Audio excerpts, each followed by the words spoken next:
Let's talk about F5 networks and the recently announced breach.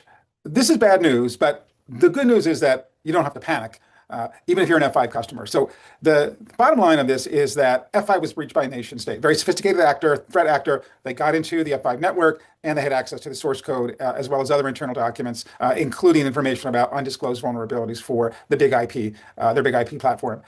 If you're an F5 customer, immediately, take a look at this, and B, apply the patches that F5 released in order to address those vulnerabilities. That's your immediate task. Your second task is to take a breath and say, okay, we've addressed that, but recognize what are the longer term implications of this. This nation state actor now has access to F5 source code. We know that they're going to be developing sophisticated attacks based on this. They're going to research and find additional vulnerabilities. They're probably going to develop even firmware implants for long-term persistent access into those environments. So if you have F5 in your network, take a look, first of all, at how it's managed, right? Its management plane, is that locked down? Do you use a properly segmented network so that this is walled off? Do you use proper strong authentication, zero trust techniques to protect that management plane? And for the non-management plane, for the data plane side of things, obviously that has to be exposed to users. In some cases, that has to be exposed to the public internet because of how you're using it. But in all cases, you now need to be on, let's say, at least yellow alert around this, and to have much more,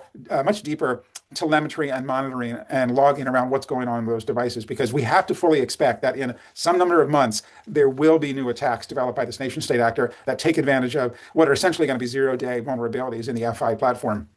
Is it worth removing F5 and going to another vendor? I wouldn't panic. I would think about when your natural refresh cycle is and consider this as part of your overall, I would say, risk profile, and to think about that. No networking vendor is going to be perfect. They all have had issues. They've all had 0 days. They've all had active exploits that have been utilized by attackers.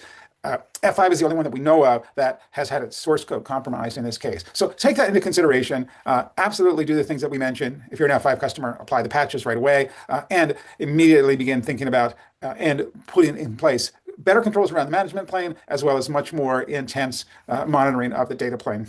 Thank you. Have a good day. Stay safe.